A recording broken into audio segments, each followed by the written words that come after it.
pač na kratko, ne, obiskujete zdaj občine, postavljate te varuhove kotičke. Tako, kotičke, ja, čemu so v bistvu namenjeni, za koga so?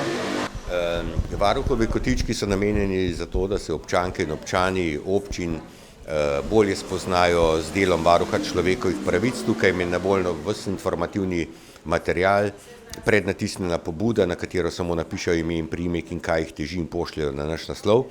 To je v bistvu vse v analogni obliki, kajti ugotavljamo vedno bolj, da ima vedno manj ljudi dostop preko spletnih strani ali pa samo v elektronski obliki, zato sem se odločil, da bomo po slovenskih občinah postavili te varuhove kotičke.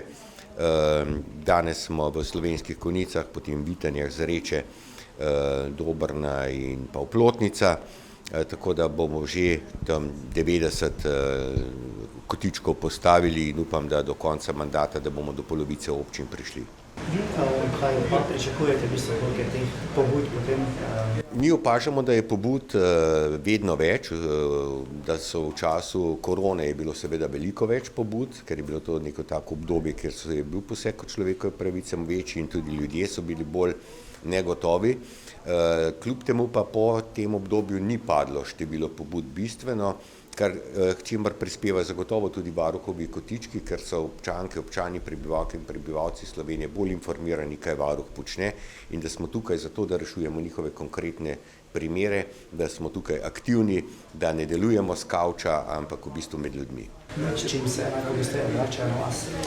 Z raznimi problemi, ki jih imajo, največkrat bom rekel, že s tistimi, pri katerih mi ne moremo pomagati. To se pravi, to je ali neki družinski nesoglasja, sosedski spori.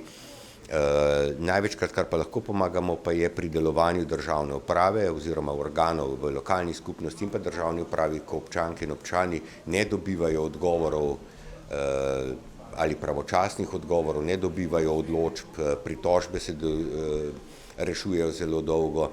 In to je pa tisto, kar je v bistvu največja rak rana pri kršenju človekovih pravic v Republiki Sloveniji in tega je tudi največ. Hvala. Prej, tudi nekaj novega pri vas na občini, ne? Računate, da bodo ljudje to pokoristili?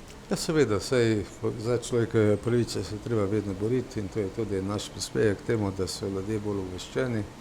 Torej, z gospodom Svetinom smo se malo pogovorili tudi o stanju, kako je pri nas, ne? Torej so dobro informirani. Ja, torej moramo se zavedati in tudi naloga lokalne skupnosti je v tem, ne, da to omogoča, da to podpira in da ljudem, ki tukaj živimo, ne, zagotavljamo, bom rekel, svoje pravice, ki pač ljudje imajo, ne.